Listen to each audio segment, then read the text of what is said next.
bergabung dalam ibadah keluarga Jemaat Bahtera Kasih Makassar di hari ini. Rabu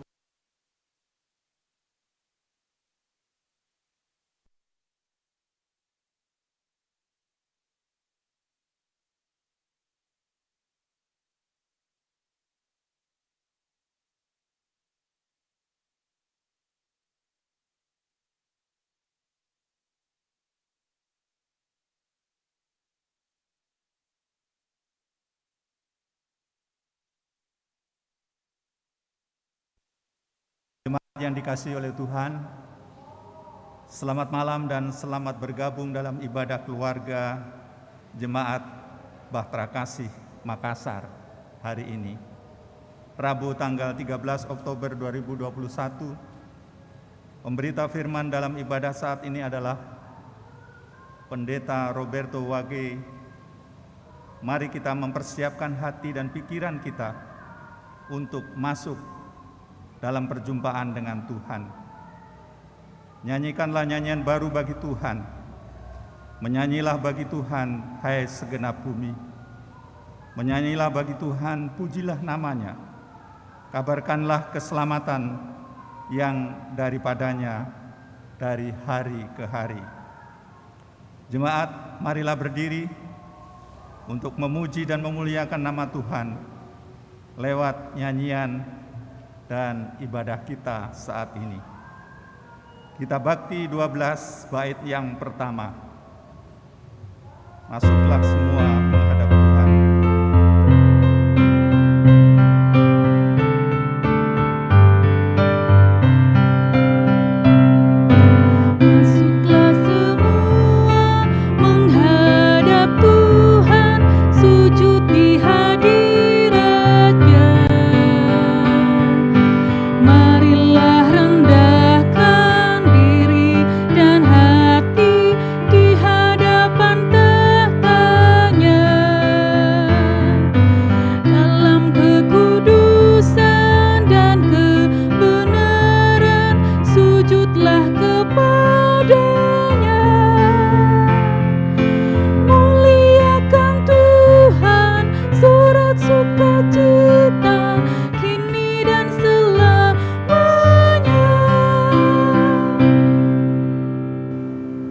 Mari kita satu dalam doa. Ya Tuhan Yesus, kami bersyukur atas kebaikan-Mu yang nyata dalam karya keselamatan dan pemeliharaan-Mu dalam hidup kami. Sehingga kami semua dilayakkan ada bersama dengan keluarga kami di gedung gereja ini dan di rumah masing-masing dalam ibadah keluarga Jemaat Bahtera Kasih saat ini. Kami percaya bahwa Engkau Allah Maha Hadir hingga ke dalam relung hati kami dan memberkati kehidupan kami. Berkenanlah ya Tuhan atas ibadah kami saat ini. Di dalam nama Tuhan Yesus kami berdoa dan bersyukur kepada Bapa di sorga. Amin. Dipersilakan duduk.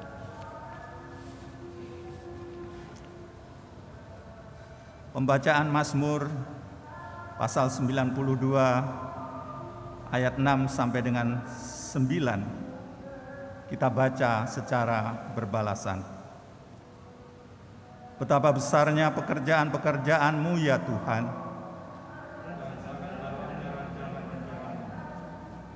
Orang bodoh tidak akan mengetahui.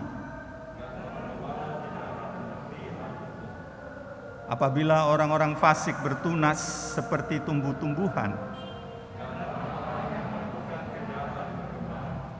ialah supaya mereka dipunahkan untuk selama-lamanya.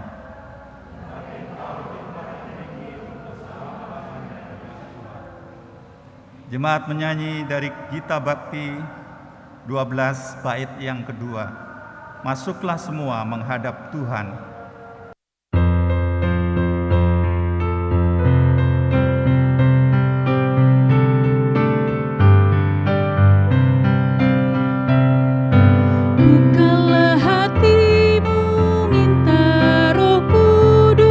Menerangi jiwamu.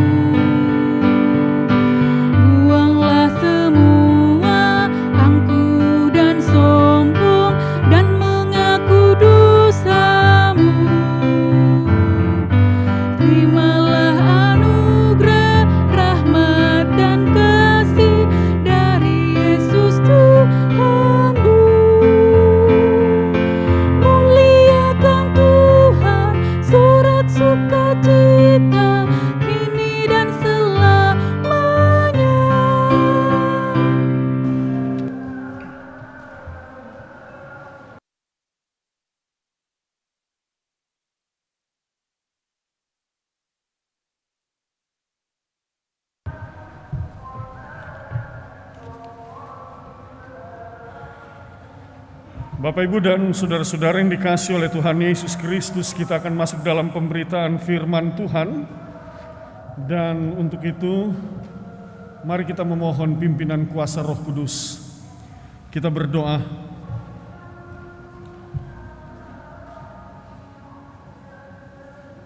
Kami mengucap syukur kepadamu ya Allah Bapa Sorgawi di dalam Kristus Yesus Tuhan dan Juru Selamat. Oleh karena penyertaan dan pemeliharaan, kami boleh menjalani hari-hari kami. Firman-Mu senantiasa mengajarkan kepada kami akan hal-hal apa yang Engkau kehendaki untuk kami kerjakan dan lakukan di dalam kehidupan ini, dan itu mendatangkan kebaikan dalam hidup kami. Saat ini dalam persekutuan ibadah keluarga, kami rindu untuk kembali mendengarkan sabda firman. Oleh sebab itu dengan rendah hati kami mohonkan, bersabda dan berfirmanlah. Kuasailah setiap hati umat-Mu dalam kuasa Roh-Mu yang kudus, sehingga firman ini yang mereka dengar akan menetap, dan dalam firman itu juga mereka semakin bertumbuh dalam pemahaman dan pengenalan akan Engkau ya Allah Bapa Sorgawi. Mari Bapa bersabda dan berfirmanlah. Dalam Kristus Yesus Tuhan dan Juru Selamat, kami berdoa kepada Bapa di sorga. Amin. Jemaat Tuhan, mari kita berdiri.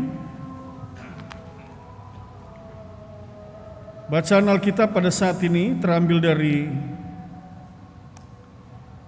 pertama Korintus pasal 3 ayat 1 sampai dengan ayatnya yang ke-9. Saya ulangi, pertama Korintus pasal 3 ayat 1 sampai dengan ayatnya yang ke-9. Bapak, Ibu, Saudara jemaat yang mengikuti ibadah, baik yang berada di dalam gedung gereja ini ataupun juga yang berada di rumah atau dimanapun saudara berada saat ini, saya ingin mengajak kita semua untuk membaca Alkitab secara bergantian.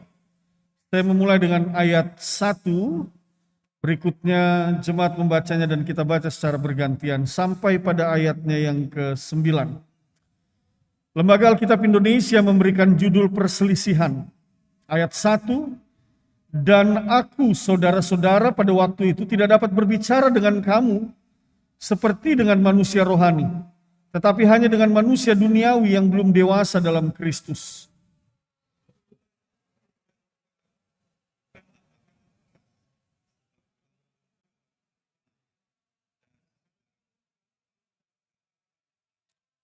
Karena kamu masih manusia duniawi. Sebab jika di antara kamu ada iri hati dan perselisihan, bukankah hal itu menunjukkan bahwa kamu manusia duniawi dan bahwa kamu hidup secara manusiawi?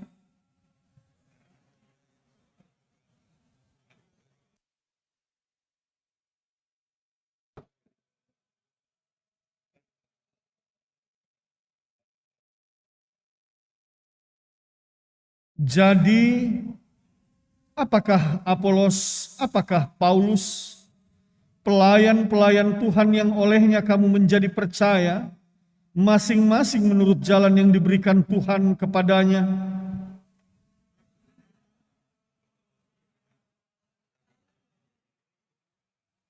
Karena itu yang penting bukanlah yang menanam atau yang menyiram, melainkan Allah yang memberi pertumbuhan.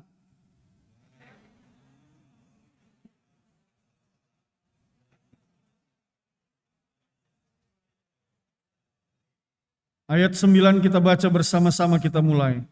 Karena kami adalah kawan sekerja Allah, kamu adalah ladang Allah, bangunan Allah. Jemaat, demikianlah pembacaan Alkitab. Terpujilah Kristus Yesus. Haleluya.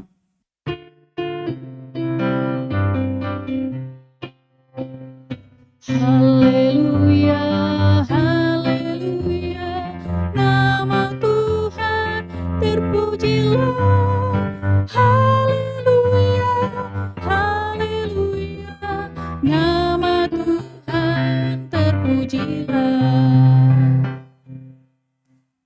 Jemaat dipersilakan duduk. Shalom. Bapak, Ibu, dan saudara-saudara yang dikasihi oleh Tuhan Yesus Kristus. Bacaan Alkitab pada saat ini berbicara tentang perselisihan. Dan perselisihan ini terjadi di tengah-tengah jemaat Tuhan. Secara khusus pada saat itu, jemaat Tuhan yang berada di kota Korintus. Memang pada saat itu Bapak, Ibu, dan saudara-saudara, ketika orang mulai mengenal jalan Tuhan, atau yang di belakang hari dikenal dengan ajaran Kristus oleh para pengikut Kristus, maka ada banyak bermunculan orang-orang yang fasih berbicara tentang Yesus yang adalah Mesias, Yesus yang adalah Sang Juru Selamat. Banyak sekali. Selain daripada para murid Tuhan Yesus, juga ada murid-murid lainnya. Bahkan ada tokoh-tokoh lain juga yang mulai mengenal jalan Tuhan, memberi diri menjadi pengikut Kristus, dan mereka fasih berbicara tentang siapa itu Yesus yang adalah Putra Allah. Siapa itu Yesus yang memberi diri untuk berkorban dan mati bagi manusia. Nah, Bapak, Ibu, dan saudara-saudara, salah satunya adalah selain Paulus adalah Apolos.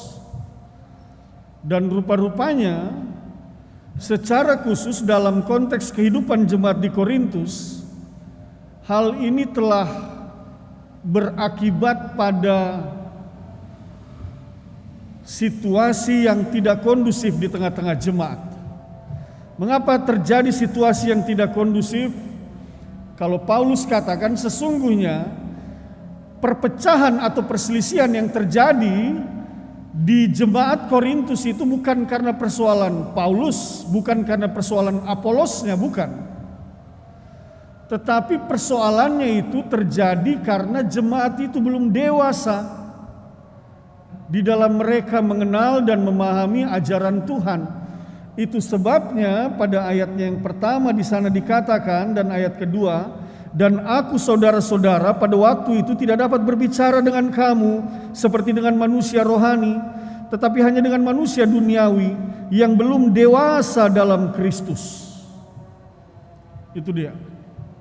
Lalu ayat 2 lebih tegas lagi, susulah yang kuberikan kepadamu, bukanlah makanan keras, sebab kamu belum dapat menerimanya, dan sekarang pun kamu belum dapat menerimanya.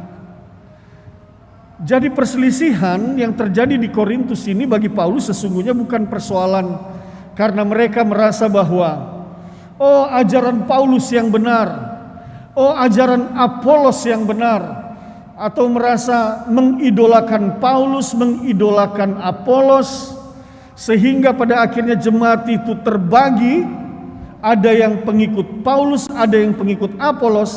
Tetapi bagi Paulus persoalannya bukan pada Paulus dan Apolos, karena Paulus dan Apolos sendiri dalam hubungan yang baik, tidak punya masalah. Tetapi oleh karena belum dewasanya umat Tuhan di sana dalam memahami ajaran dan jalan Tuhan, sehingga membuat diri mereka saling mengklaim siapa yang lebih hebat dan siapa yang benar di antara mereka. Bapak, Ibu, dan saudara-saudara, kalau kita lihat, bisa jadi sampai hari ini persoalan ini juga masih sering kali terjadi. Orang seringkali mulai memetakan pendeta A, pendeta B, begitu. Lalu orang mulai berpikir bahwa oh kalau ajarannya dia ini benar ini. Lalu ada yang bilang lagi, oh ajarannya ini kurang benar. Kalau saya lebih suka dengar pendeta ini. Ini terjadi di mana-mana.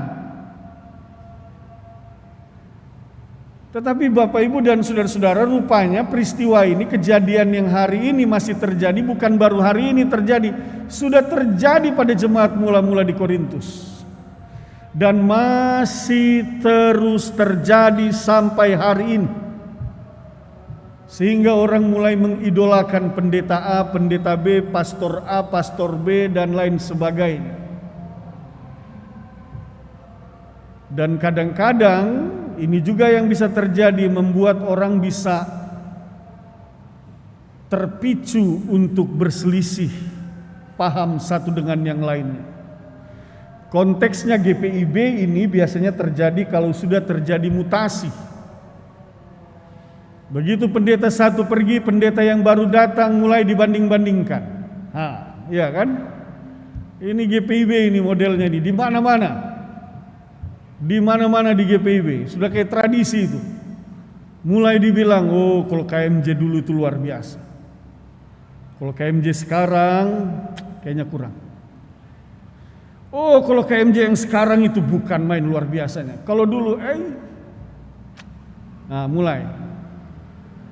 Tapi Paulus mau bilang, persoalannya bukan pendeta yang pergi atau pendeta yang baru datang, bukan KMJ yang lama atau KMJ yang baru. Persoalannya adalah karena kamu jemaat tidak dewasa. Itu soalnya. Jadi maka Paulus katakan kepada jemaat di Korintus, bukan soal Apolos, bukan soal Paulus. Tapi sekali lagi, karena kamu yang tidak dewasa. Yang seharusnya sebagai orang yang dewasa, Paulus mau katakan, tidak perlu engkau banding-bandingkan. Itu sebabnya tadi di ayat 1 dia katakan, yang belum dewasa dalam Kristus. Itu yang dikatakan oleh Paulus kepada jemaat di Korintus.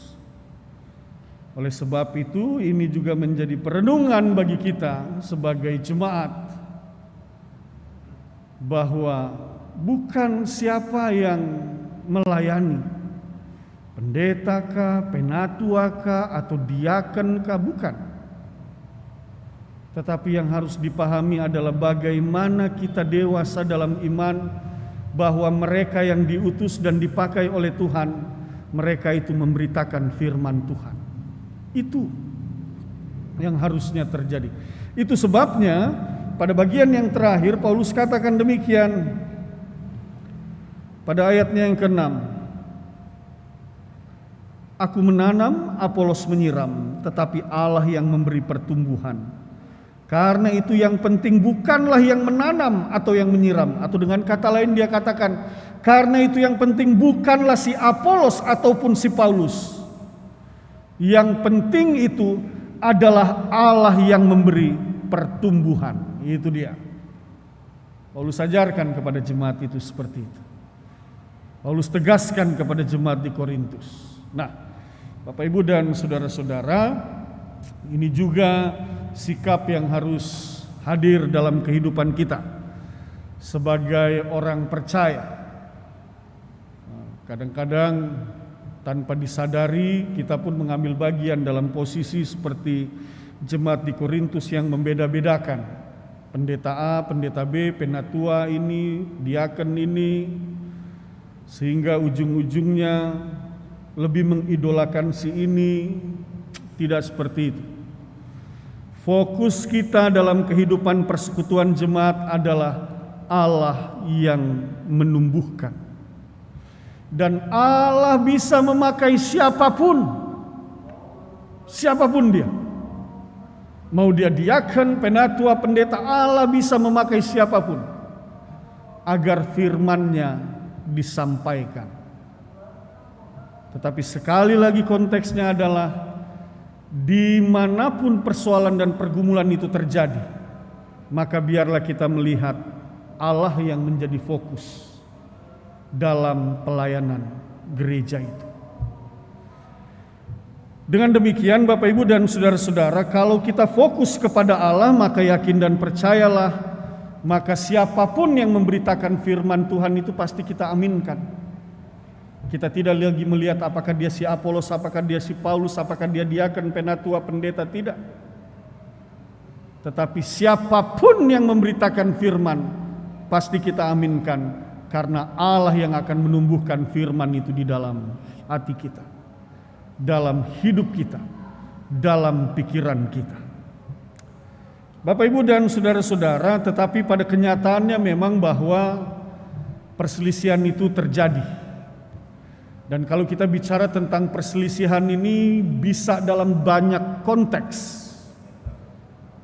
Apakah itu perselisihan dalam konteks kehidupan organisasi gereja, di lingkup majelis jemaat, di lingkup sektoral, di lingkup pelkat.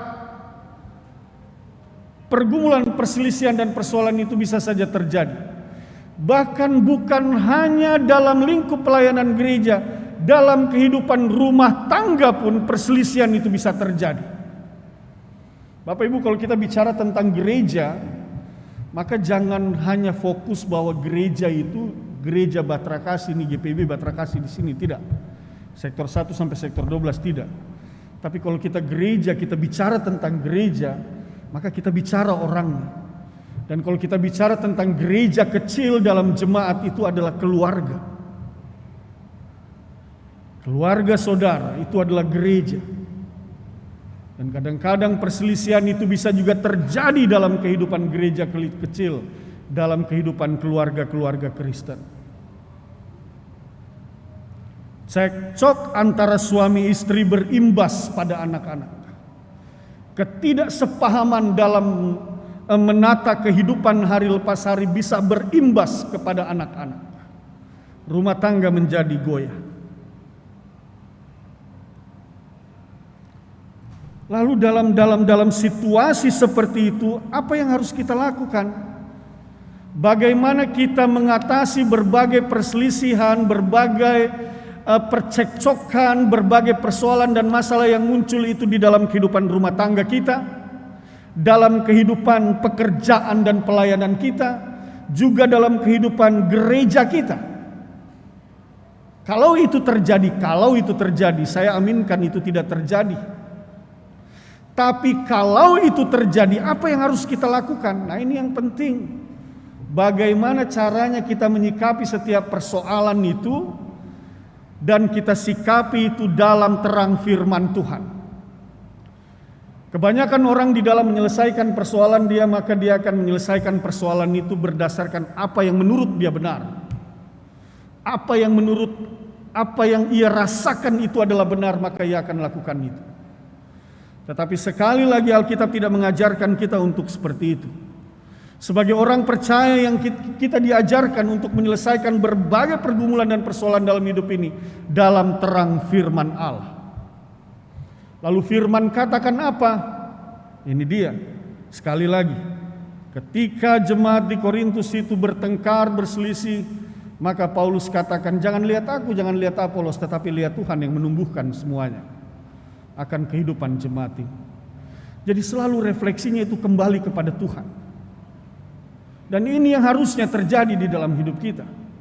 Hal yang paling utama dan hal yang paling pertama di dalam menyelesaikan berbagai pergumulan perselisihan dalam kehidupan rumah tangga, dalam keseharian kita, dalam kehidupan berjemaat kita adalah mengembalikan segala sesuatunya kepada Tuhan. Bukan mengembalikan kepada keinginan kita, bukan mengembalikan kepada ego kita, bukan mengembalikan kepada kepuasan diri kita, bukan. Tetapi mengembalikannya kepada Tuhan. Ada satu bagian, satu ketika Paulus katakan kepada jemaat di Efesus. Mari Bapak Ibu saya ajak kita buka dalam Efesus pasal 4.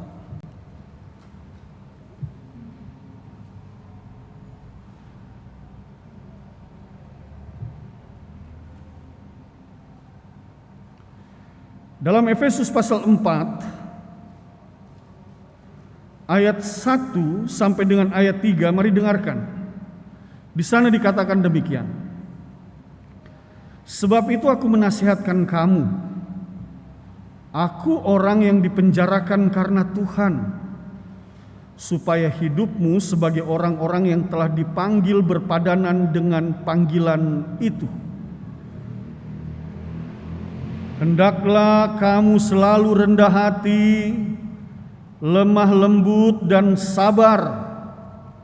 Tunjukkanlah kasih-Mu dalam hal saling membantu, dan berusahalah memelihara kesatuan roh oleh ikatan damai sejahtera. Sampai di situ. Bapak, Ibu, dan saudara-saudara yang dikasihi oleh Tuhan Yesus Kristus, bagian ini merupakan nasihat yang Paulus berikan kepada jemaat di Efesus. Lembaga Alkitab Indonesia memberikan judul Kesatuan Jemaat dan Karunia yang Berbeda-beda. Bagian ini juga mau berbicara akan potensi konflik yang bisa juga terjadi di tengah-tengah kehidupan Efesus. Tetapi Paulus katakan adalah yang pertama nasihatnya.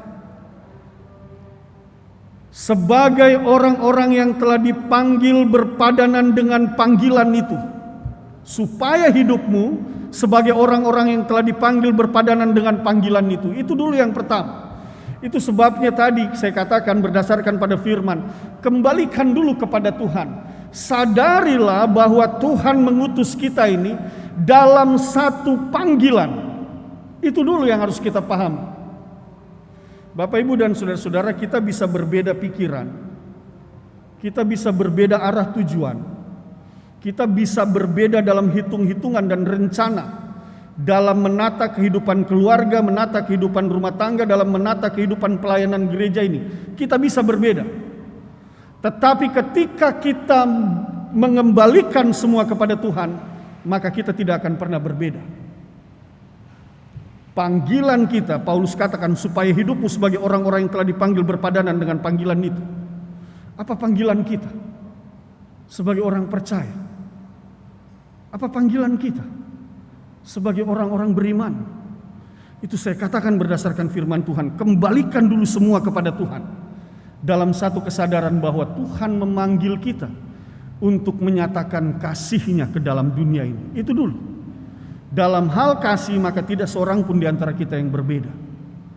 Karena kita merujuk pada kasih yang satu, yaitu kasih Tuhan kita Yesus Kristus.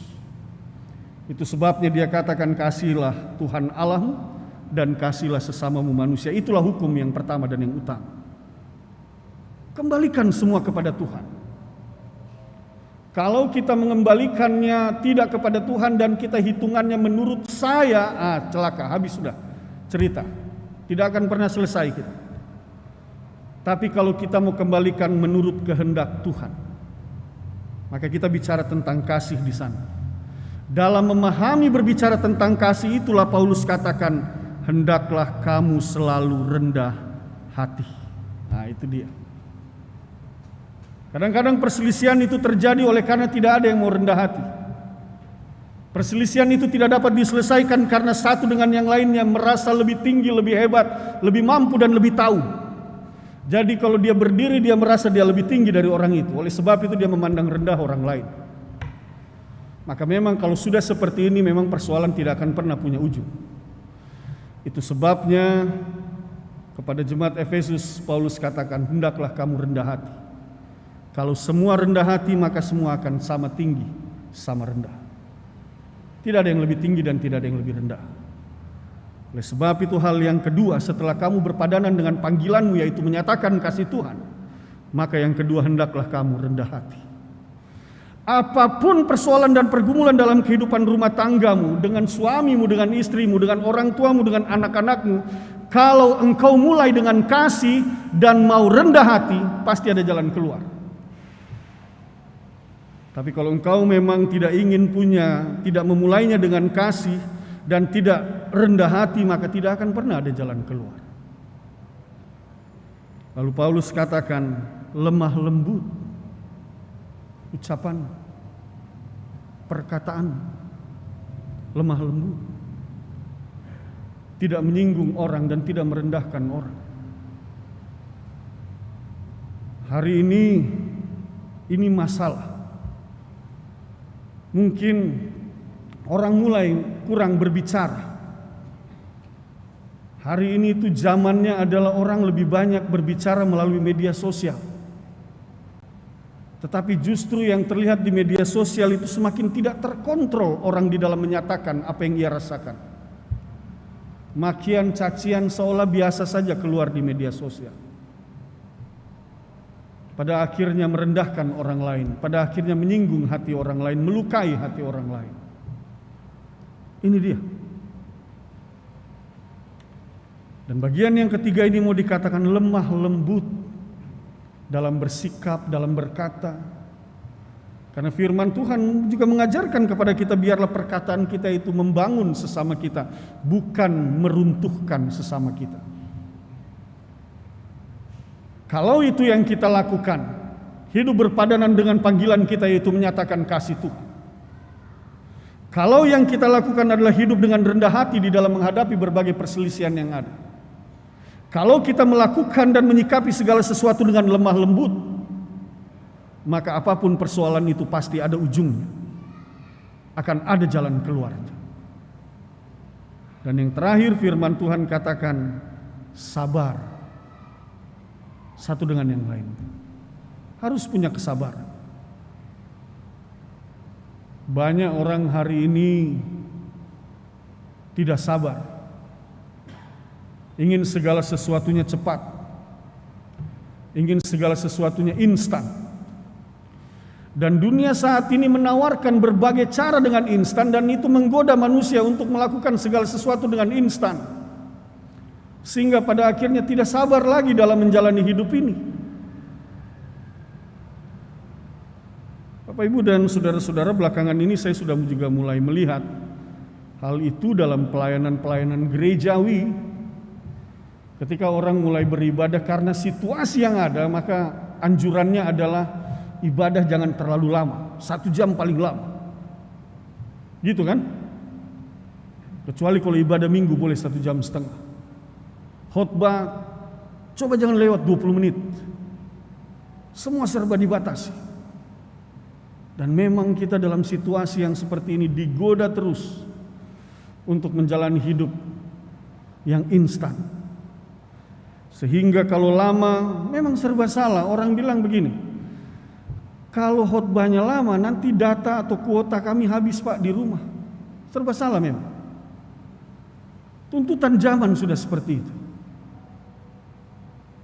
Tetapi sekali lagi firman Tuhan mengajarkan kepada kita sabar dalam menyikapi berbagai persoalan. Itu yang keempat. Ini yang terakhir. Yang terakhir dia katakan, tunjukkanlah kasih-Mu dalam hal saling membantu dan berusahalah memelihara kesatuan roh oleh ikatan damai sejahtera. Bapak Ibu, apakah engkau berbeda roh dengan istrimu? Tidak. Apakah engkau berbeda roh dengan majelismu? Tidak. Apakah engkau berbeda roh dengan warga jemaatmu? Tidak. Semua kita yang mengaku Yesus Kristus itu adalah Tuhan dan Juru Selamat, kita diikat dalam satu roh. Satu ketika terjadi perdebatan antara, saya lupa untuk menyebutkan ini karena ini siaran, kalau saya salah sebut bisa bahaya. Tapi ini di antara para bapak gereja. Saya lupa apakah ini antara Calvin dengan Luther atau Calvin dengan, saya lupa. Tapi satu ketika mereka berdebat di satu castle di wilayah Swiss. Tahun 2016 saya di Swiss. Dan saya mendengar cerita itu ketika dijelaskan di castle itu.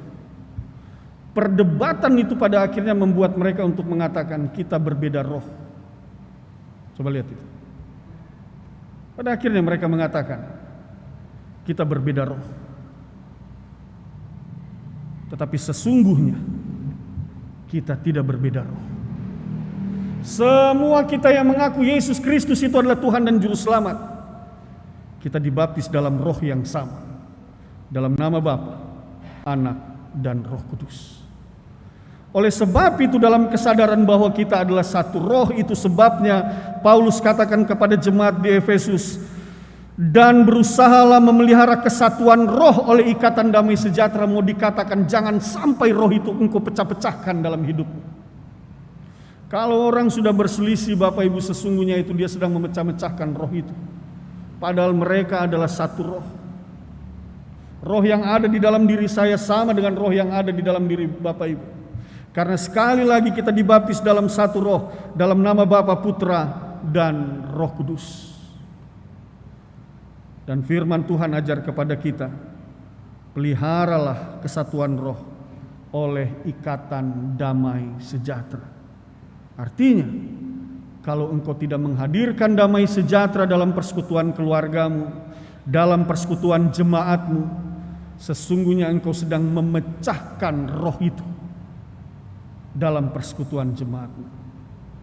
Oleh sebab itu, Bapak Ibu dan saudara-saudara, sekali lagi, maka biarlah kita membangun persekutuan rumah tangga kita, kita membangun persekutuan jemaat kita dalam kesadaran bahwa apa yang kita lakukan ini ada satu kuasa yang besar, kuasa yang berasal dari Allah, yang bekerja untuk menumbuhkan kehidupan beriman dalam rumah tangga kita, kehidupan beriman dalam persekutuan jemaat kita. Sekali lagi, jangan seorang pun yang menempatkan dan memposisikan dirinya lebih tinggi daripada yang lain. Tetapi biarlah kita menempatkan kita sama-sama rendah di hadapan Tuhan.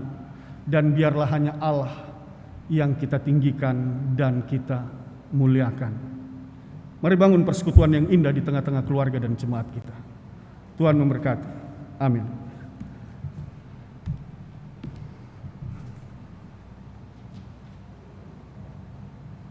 Gita Bakti 68 bait pertama dan yang kedua.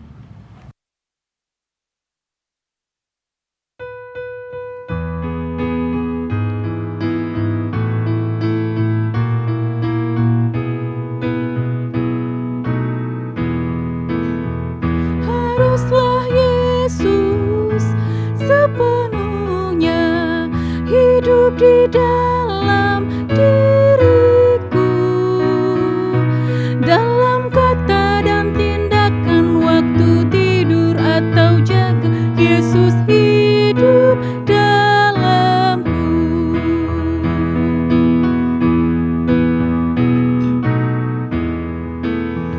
Ku harus hidup sepenuhnya di dalam Yesus Tuhanku, dalam kasih kebenaran, pengampunan, kekudusan, dalam Yesus hidupku. Jemaat Tuhan, mari kita bersehati dalam syafaat kita. Kita berdoa. Kami sudah diberkati oleh firman-Mu. Kami mengucap syukur ya Tuhan. Mampukan semua kami,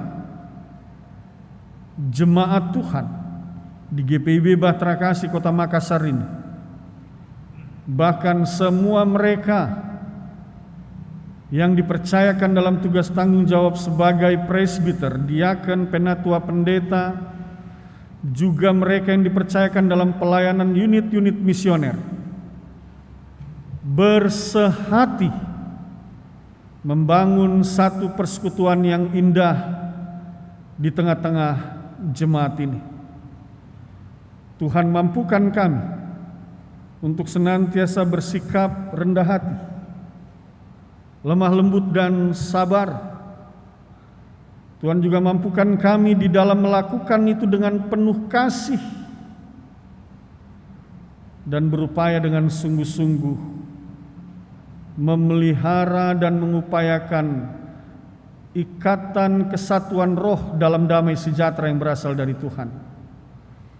Biarlah kami mulai belajar untuk mengembalikan segala sesuatunya ke dalam kehendak Tuhan, bukan ke dalam keinginan dan kehendak kami.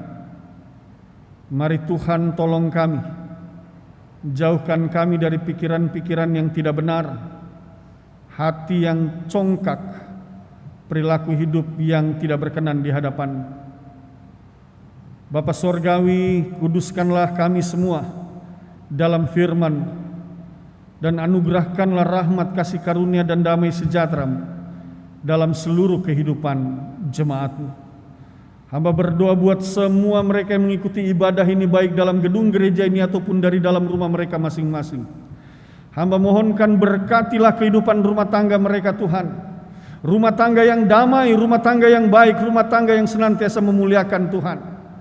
Kalaupun pada hari ini ada yang bergumul dalam hubungan rumah tangga yang berlangsung tidak baik, dalam nama Tuhan Yesus Kristus, kami mohonkan dengan rendah hati kepadamu ya Bapa, Engkaulah yang berkuasa untuk mendatangkan damai sejahtera dalam rumah tangga itu. Oleh sebab itu kami mohonkan dengan rendah hati, biarlah kuasa Roh-Mu yang kudus memenuhi hati mereka, sehingga mereka boleh mendengar suara Tuhan dan mereka boleh diperdamaikan dalam cinta kasih Tuhan di tengah kehidupan rumah tangga itu. Demikian juga ya Tuhan, di dalam kami membangun jemaat ini, di lingkup jemaat dan lingkup sektoral, bahkan di unit-unit misioner, ikat hati kami Tuhan dalam kesatuan roh, damai sejahtera Tuhan. Dan biarlah semua kami boleh bersahati membangun satu pelayanan yang indah di tengah-tengah jemaat ini. Bukan karena pribadi tertentu, tetapi kami mau katakan bahwa semua boleh terjadi persekutuan yang indah itu oleh karena kuasa Tuhan. Oleh sebab itu teruslah berkuasa Tuhan dan pakai kami, semua kami, dalam satu hati, dalam satu ikatan roh. Bersama-sama kami mau melakukan yang terbaik untuk kemuliaan nama Tuhan. Hamba berdoa saat ini buat semua jemaat-Mu. Hamba mohonkan berkat anugerah kasih karunia rahmat damai sejahtera Tuhan memenuhi seluruh kehidupan mereka, sehingga di dalam segala kebutuhan hidup mereka, mereka boleh dicukupkan. Bahkan mereka yang sedang mencari pekerjaan, ditunjukkan dan dipimpin oleh kuasa Roh Kudus Tuhan, di mana Tuhan telah menyediakan pekerjaan bagi mereka. Bahkan anak-anak kami yang sedang berjuang menggapai cita-cita mereka, biarlah hikmat yang berasal dari Tuhan juga menuntun dan memimpin mereka dan mentibakan mereka di masa depan yang Tuhan sediakan. Para presbiter yang sudah boleh melayani malam ini, dari sektor pelayanan 12, Tuhan mari berkati mereka semua. Bergandengan tangan dengan pemandu lagu, organis, tim multimedia, tim Satgas Adaptasi Kebiasaan Baru, hamba mohonkan berkati mereka semua Tuhan. Cukup-cukupkanlah berkat-Mu dalam hidup mereka, dan biarlah mereka berkelimpahan dalam kasih karunia-Mu. Banyak hal yang akan kami kerjakan dan kami lakukan. Menata kehidupan keluarga, menata pelayanan dalam jemaat ini, campur tangan Tuhan itu yang kami mohonkan. Karena kami percaya bersama Tuhan, kami akan ditibakan di ujung hari yang penuh dengan damai sejahtera. Kami berdoa secara khusus juga bagi rencana pelaksanaan persidangan Sinode 21 GPIB. Tuhan memberkati dalam seluruh rencana pelaksanaan persidangan ini. Dan pada akhirnya biarlah keputusan-keputusan yang disepakati itu semua kami mau kembalikan untuk kemuliaan nama Tuhan melalui penata layanan kurang lebih 326 jemaat bersama dengan pos-pos pelayanan yang ada. Mari Tuhan berkati majelis sinode dan Tuhan berkati para panitia pelaksana. Demikian juga mupel-mupel yang ada Tuhan berkati dalam seluruh koordinasi pelayanan yang berlangsung di lingkup musyawarah pelayanan. Terima kasih Bapak Sorgawi. Kalau ada jemaat-Mu yang saat ini, baik yang di rumah ataupun yang ada di dalam gedung gereja ini, ataupun kalau ada di antara mereka yang sedang dirawat di rumah sakit, mereka yang sedang lemah, mereka yang sedang bergumul dengan sakit penyakit mereka, Bapa dalam sorga, kami datang kepadamu dan memohon dengan rendah hati. Dalam nama Tuhan Yesus, mari Bapa jamah mereka. Mari Bapa lingkupi mereka dengan kuasa. Mari Bapa sembuhkan dan pulihkan mereka. Bapa Sorgawi, kami mengucap syukur karena kami percaya kesembuhan, pemulihan, dan yang terbaik pasti mereka alami dan semua bersumber daripadamu. Syukur kami kepadamu ya Allah. Kami berdoa untuk seluruh kehidupan pelayanan jemaat ini. Kami berdoa untuk seluruh pertemuan, rapat-rapat, bahkan sidang majelis jemaat yang akan berlangsung di hari Jumat nanti. Kami berdoa untuk semua Tuhan, pelayanan gereja ini. Campur tangan Tuhan mendatangkan kebaikan dan damai sejahtera. Kami menyerahkan pemerintahan yang berlangsung dari tingkat pusat sampai pelosok negeri bersama dengan TNI dan Kepolisian Republik Indonesia. Dan kami meyakini dan percaya pemerintahan ini berada di dalam tangan kuasa Tuhan untuk mendatangkan keadilan dan kesejahteraan bagi seluruh rakyat Indonesia. Inilah doa dan permohonan kami yang kami angkat dan kami persembahkan di dalam Kristus Yesus Tuhan dan Juru Selamat yang telah mengajar kami berdoa. Bapa kami yang di sorga, dikuduskanlah namamu, datanglah kerajaan, jadilah kehendak-Mu di bumi seperti di sorga. Berikanlah kami pada hari ini makanan kami yang secukupnya, dan ampunilah kami akan kesalahan kami, seperti kami juga mengampuni orang yang bersalah kepada kami. Dan janganlah membawa kami ke dalam pencobaan, tapi lepaskanlah kami dari yang jahat.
Bapak Ibu jemaat kekasih Tuhan, kita akan masuk dalam pengucapan syukur. Marilah kita memberikan persembahan sebagai rasa syukur kepada Tuhan yang telah memelihara dan mencukupkan segala hal dalam hidup kita. Dengan mengingat pesan Alkitab yang terdapat dalam 2 Korintus 9 ayat 7 dan 8. Hendaklah masing-masing memberikan menurut kerelaan hatinya, jangan dengan sedih hati atau karena paksaan, sebab Allah mengasihi orang yang memberi dengan sukacita, dan Allah sanggup melimpahkan segala kasih karunia kepada kamu, supaya kamu senantiasa berkecukupan di dalam segala sesuatu, dan malah berkelebihan di dalam berbagai kebajikan. Tuhan memberkati saudara dan persembahan saudara. Sambil persembahan jalankan, kita memuji Gita Bakti 83 ayatnya yang pertama. Marilah mengucap syukur.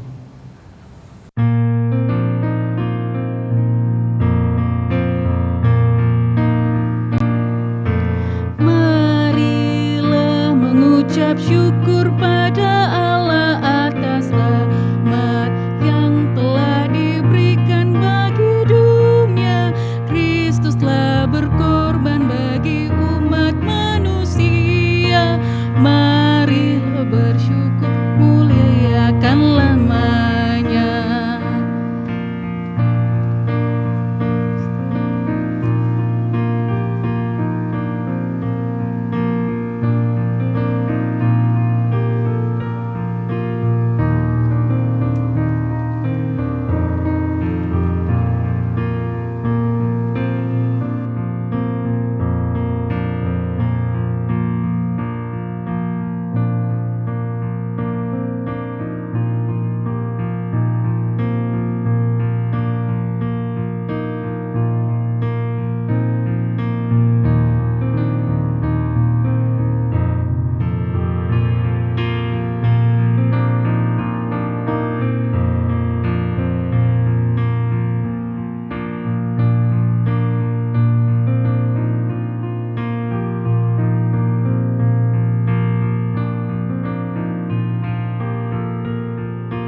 Mari bawa persembahan dengan hati sukacita.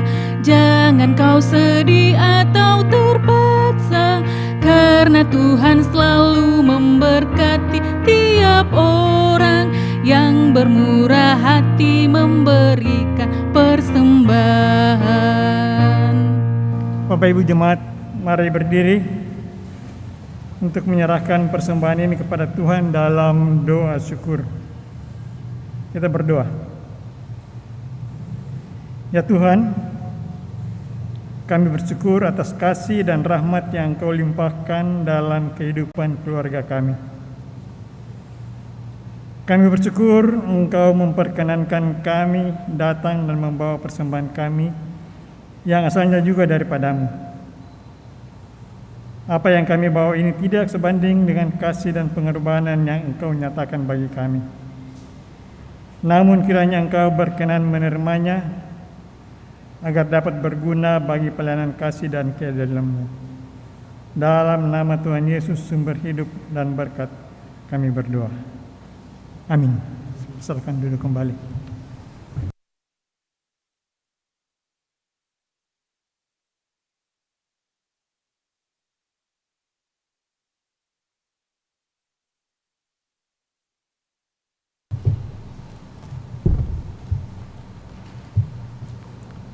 Warta Jemaat Rabu 13 Oktober 2021.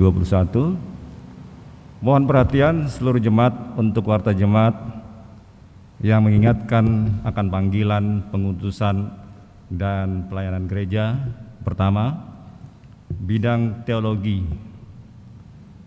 Majelis Jemaat GPIB Jemaat Bahtera Kasih mengucapkan terima kasih kepada pelayan firman Pendeta Roberto J. Magei, pelayan liturgi Diaken Penatua Sektor Pelayan 12, organis Saudara Stefli, pemandu lagu Ibu Tri Christian, produksi siaran tim multimedia, Satuan Tugas Taktis Adaptasi Kebiasaan Baru atau Satgas AKB atas pelayanannya pada hari ini. Tuhan memberkati. Ibadah sektor pelayanan pada hari Rabu tanggal 20 Oktober tahun 2021 waktu pukul 19.00 sampai selesai. Pelayan firman Pendeta Dina Lambe Paembonan, pelayan liturgi atau sebagai tuan rumah Diaken dan Penatua dari sektor pelayanan 1. Organis Saudari Andrea Liau, pemandu lagu Bapak Riki Madabi, tempat di gedung gereja GPIB Bahtera Kasih. Sektor 1 sampai 6 hadir sebagai secara luring atau onsite, dan sektor 7 sampai 12 hadir secara daring atau online. Mohon perhatian dan kehadiran jemaat secara daring atau luring pada ibadah tersebut. Yang kedua, bidang Inforkom dan Litbang. Sidang majelis jemaat disampaikan kepada seluruh majelis di sektor pelayanan 1 sampai 12 bahwa sidang majelis jemaat triwulan 1 atau dari April sampai Juni tahun 2021 akan dilaksanakan pada hari Jumat tanggal 15 Oktober tahun 2021 waktu pukul 18.00 atau jam 6 sore, tempat di GKP 2 lantai 1. Diharapkan kehadiran majelis jemaat dalam sidang majelis jemaat tersebut, dan penyampaian ini bersifat undangan. Majelis Jemaat GPIB Bahtera Kasih Makassar menyampaikan terima kasih atas setiap bentuk bantuan yang diberikan Bapak Ibu Saudara-saudari untuk menunjang kegiatan pelayanan di jemaat. Tuhan Yesus memberkati. Demikian warta jemaat.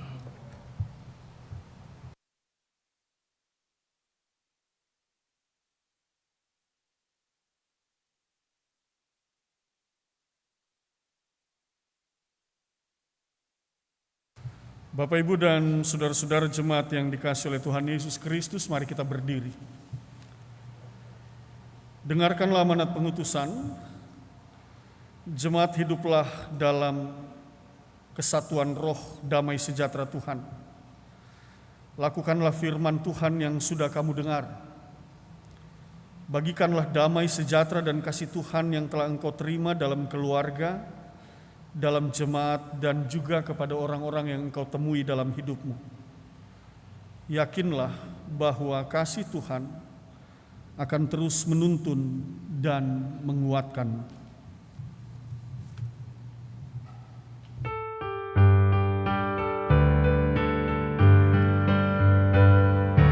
Berpeganglah pada janji Tuhanmu, di sepanjang masa Ia beserta. Angkatlah pujian-puji nama-Nya, berpeganglah pada janji-Nya. Jangan bimbang, berpeganglah pada janji Juru Selamat. Jangan bimbang, percaya pada janji Tuhanmu.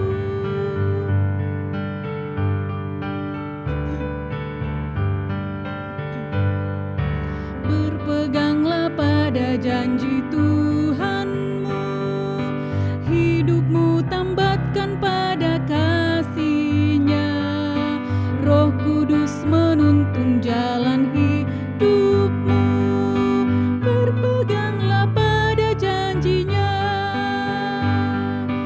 Jangan bimbang, berpeganglah pada janji Juru Selamat. Jangan bimbang, percaya pada janji Tuhanmu. Jemaat yang dikasihi oleh Tuhan Yesus Kristus, arahkanlah hati dan pikiranmu kepada Tuhan.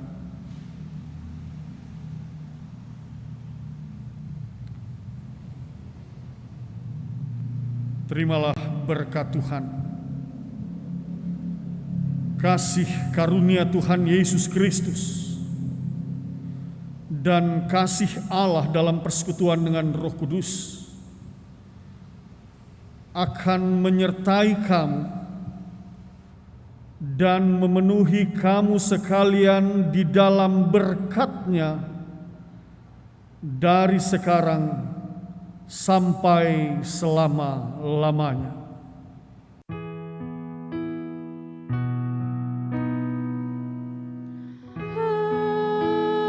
Amin.